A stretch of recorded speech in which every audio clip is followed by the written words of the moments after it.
Hello and welcome to the Nurse Station. I'm Maria Mobley and this video will discuss shock. As always, these videos are for educational purposes and how I love to teach shock. We have multiple forms of shock that can present in clients. We have distributive shock, which includes, for instance, septic shock or anaphylactic shock. We have hypovolemic shock, cardiogenic shock. I like to teach all the universals about shock first. And then you're gonna see shock part 2, it's an upcoming video, about differentiating the different types of shock. So how do they present differently? How do we treat them differently? And we'll do that in a compare and contrast chart. So let's start with the definition in very basic. There's some trigger, for instance, a gunshot wound or in septic shock, infectious component introduced into the body. There's some trigger to a client that results in circulatory failure, leading to decreased blood flow. Decreased blood flow results in decreased oxygen delivery to our tissues, to our organs, potentially resulting in ischemia, organ failure, and even death. So shock is absolutely a life-threatening condition. So in terms of, if we're just thinking straight shock, no other information, because you know we have to always label according to Maslow's when picking apart these NCLEX style questions. Shock alone, I'm thinking circulation, right? We're thinking circulatory failure. However, please remember in the stem of your question, shock clients can be critically ill. If it starts to affect their breathing due to decreased oxygenation, it can turn into a breathing problem. Well, we might need to intubate them, which would require airway. So make sure that you're looking at all the assessment data to identify the correct topic of your NCLEX style questions. What I've done is I have labeled the nursing assessments you need to perform on shock clients according to airway, breathing, circulation, and y'all know my D, yes, decreased level of consciousness, but I want you to think of any change in behavior. And I threw temperature down here with D. And then on this side are the associated nursing interventions you need to think of. So let's start with airway. Of course, if our patient does not have a patent airway or if they cannot maintain the patency of their airway, we might have to intubate and mechanically ventilate as needed. And see how I put a PRN as needed, because this could turn to us having to maintain the airway of a shock client, especially think they could pass out, they can become unconscious. A lot of things could occur in this life-threatening condition. Let's talk about breathing. You, of course, need to assess their respiratory status. So, are they, when you're looking at their respirations, are they tachypnic? Are they starting to breathe a lot quicker? Are they shallow? How do their lungs sound? Are they clear? Or, for instance, with cardiogenic shock, could they have crackles?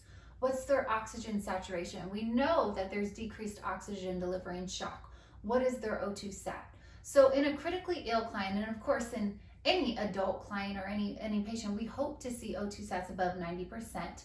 But in a critically ill client, we really need to maintain those O2 sats above 90%. So we will be administering oxygen as needed. They might have to require the high oxygenation delivery methods, such as, for instance, your non-rebreather mask. So absolutely consider upon respiratory assessment if they need oxygen or not.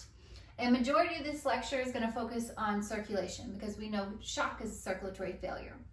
So let's talk about hemodynamic monitoring. So hemodynamic monitoring is looking at certain clinical indicators, measurements to determine perfusion in the body. And it can be invasive, non-invasive, but there's a lot of assessment data we look at to determine perfusion. And I've just put a couple indicators up here. Please note there's many more. But I really want to talk to y'all about MAP in a second, but universally for circulation, you always need to monitor heart rate, blood pressure, and heart rhythm. I did throw urine output into the circulatory assessment, which I'll talk about in 1 second. So of course, these clients are traditionally on continuous telemetry monitoring, so we can monitor their heart rhythm. When it comes to assessing MAP or mean arterial pressure is a calculation. Your instructor might give you certain measurements and you have to calculate the MAP of the client. It's a calculation, it's an equation. So MAP shows the perfusion of blood to our organs in our body. So think about it. If my MAP level or my MAP number is getting lower, you have decreased perfusion or decreased oxygenated blood flowing to my organs. And when we think about our organs, we need them to survive, right? Our lung, our brains, our heart, kidney, they all need to be perfused so we can sustain life. So when your MAP starts to go low, we are very concerned about the risk of organ failure and potential death.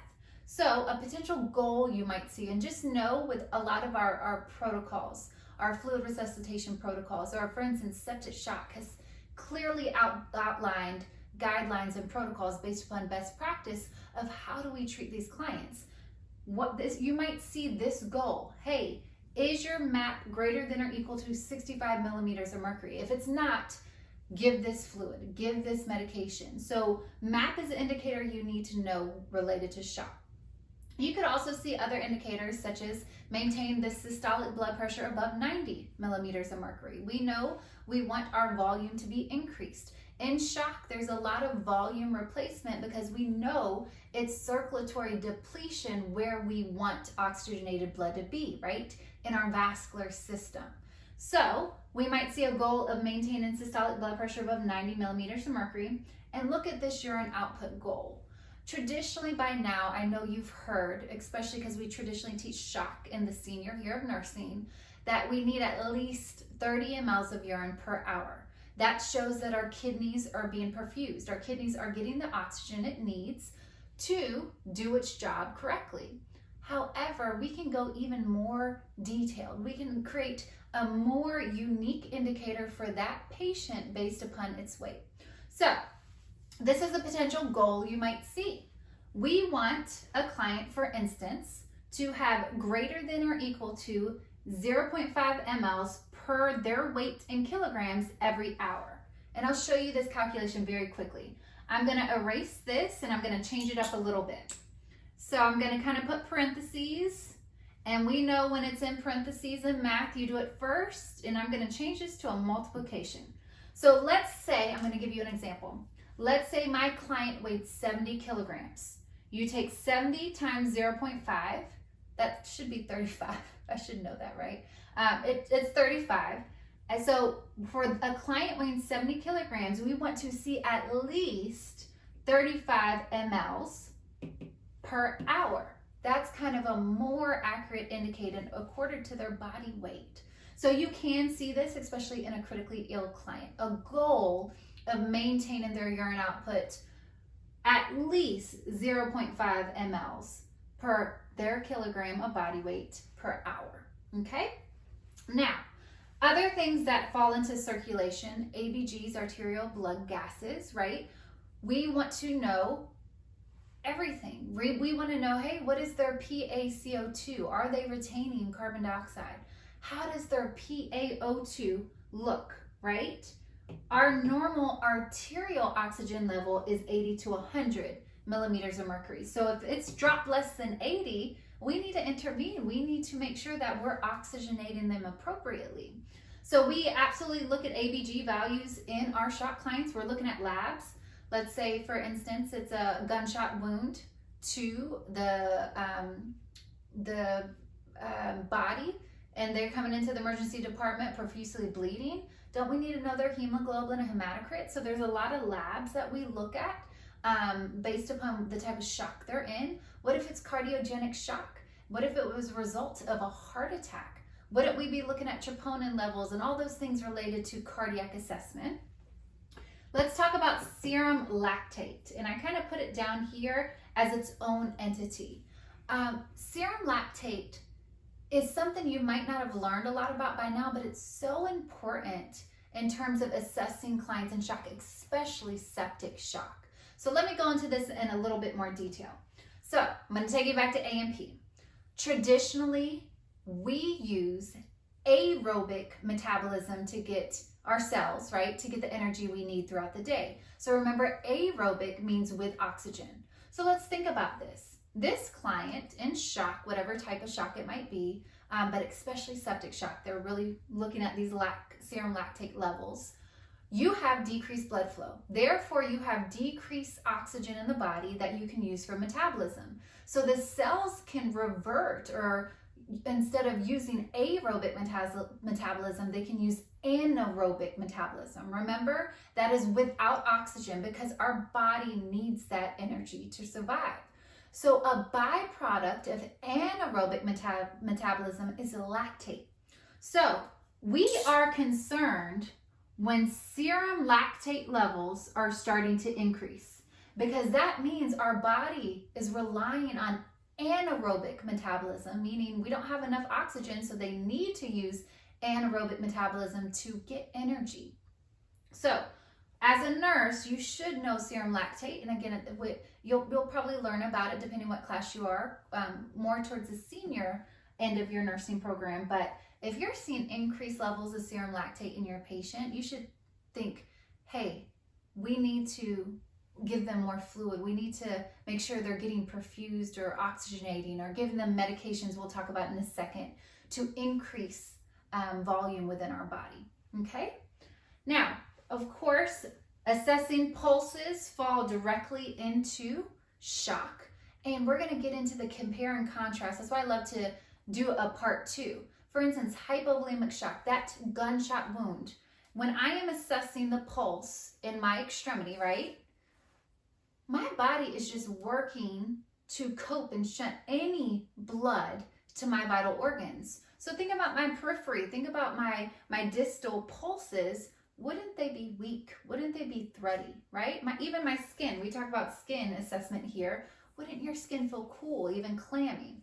Versus neurogenic shock, which we'll get to in part 2, it's actually caused by vasodilation of blood vessels. So their skin can actually, especially in the earlier stages, be very warm. Their pulse might not be weak or thready, depending on how they're presenting. So it's very important to assess pulses, your distal pulses, cap refill. We know when it comes to decreased perfusion, our cap refill can increase. You need to assess skin. Is it cool? Is it warm? Is it clammy? And then turgor, how is our hydration status? And of course, daily weights. So that's a lot of circulatory assessment, and still I'm sticking to the bare minimal. We do quite a bit more monitoring with our critically ill clients. Let's talk about our interventions to help them.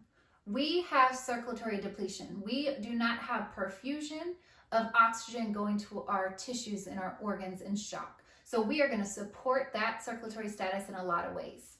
So you want to see at least 2 large bore IVs when it comes to fluid resuscitation, which we'll talk about in a second. So 2 large bore, you should be thinking 14 or 16 gauge IV, peripheral IVs, so we can give a massive amount of volume quickly. Now, I put this here, central venous catheter as needed.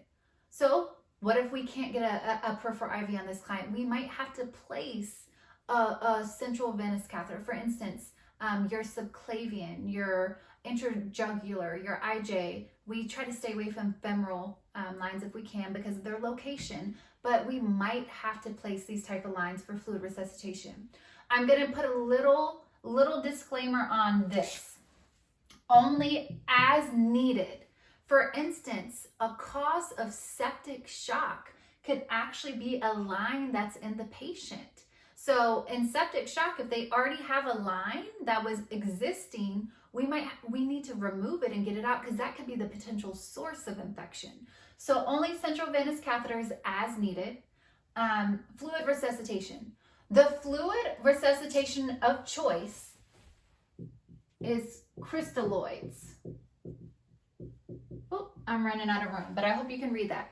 Crystalloids. So what are we thinking? When we are going to give fluid for somebody who has lost volume where we want it in the circulatory space in our blood vessels, right, our veins and arteries, we are going to give a crystalloid. We're going to give an isotonic solution that doesn't shift. Once we put it, for instance, in the peripheral IV, it's going to stay in that vascular system. That's where we need to replace volume. So when you're thinking crystalloids, you need to be thinking 0.9% sodium chloride or your lactated ringers. And if you have any questions about fluid therapy or how it shifts in the body, please take a look at my video. I have a video that's very visual in terms of what type of fluids shift where in the body. So we're looking for crystalloid fluid resuscitation, again, 0.9% sodium chloride, your normal saline, or lactated ringers. We are looking for vasopressor support. So think about it. We have decreased volume in our vascular system. Aren't we going to give a medicine that can constrict those blood vessels, right? So I have low volume. If I give a medication that constricts or narrows my vessels, won't my pressure increase? So a common drug that you can see utilized in shock is norepinephrine, okay?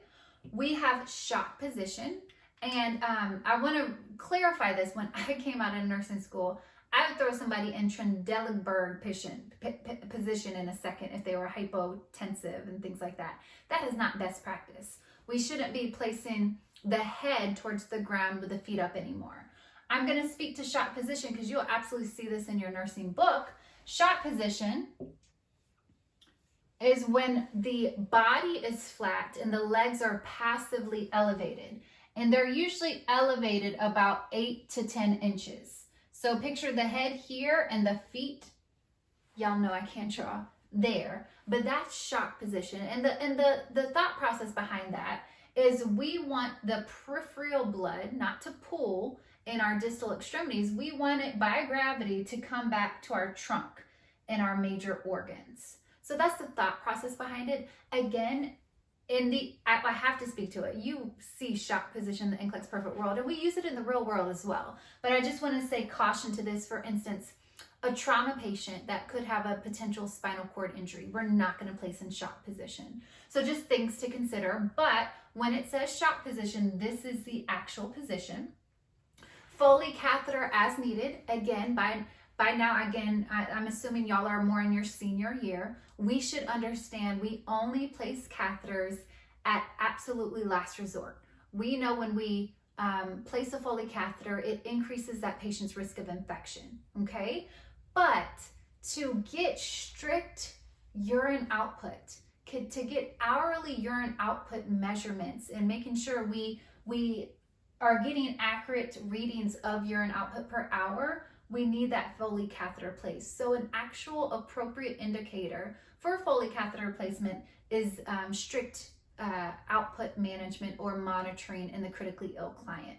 So yes, only as needed, again, more so for your critically ill clients. And then VTE prophylaxis does not change. We know we have to have VTE prophylaxis on any of our clients admitted into the inpatient setting. And remember, it depends on the type of shock. Y'all know enoxaparin and heparin, subacute injections fall under VTE prophylaxis, but I've been using the example of a gunshot wound. We would not give those medications to somebody who is actively bleeding. But remember, other VTE prophylaxis that we can use on clients are the TED hose and the SCDs to try to prevent the pooling in our distal extremities and recirculate that blood back to the heart. So we do have to consider VTE prophylaxis for our clients as well. So now let's talk about change in behavior with shock patients, especially when this is related to decreased blood flow throughout the body. We know oxygenation, hypoxia, all those things can affect your change in behavior or can affect your mentation, your level of consciousness. So I'm just going to leave it very basic. Based upon their level of consciousness, based upon their orientation, you need to keep them safe. If your shock patient has passed out, if they are unresponsive, you need to maintain the patency of their airway. If they vomit, they can't turn their heads to the side, right? So you need to maintain their airway. If they're confused or combative, we need to keep them safe. We're not allowing them to get out of bed. We need to protect them and ourselves from injury. So whatever their mentation is, keep them safe accordingly. Now, temperature is very important as well in a shock patient, but still, I'm going in order of priority. Our goal with shock patients is to maintain normothermia, meaning we want to maintain normal body temperature. For instance, when I do my next video and we talk about neurogenic shock, they have fluctuating changes in body temperature. They could be extremely warm in the initial stages and then get cool. So we need to really protect the patient and maintain normal body temperature based upon what's going on.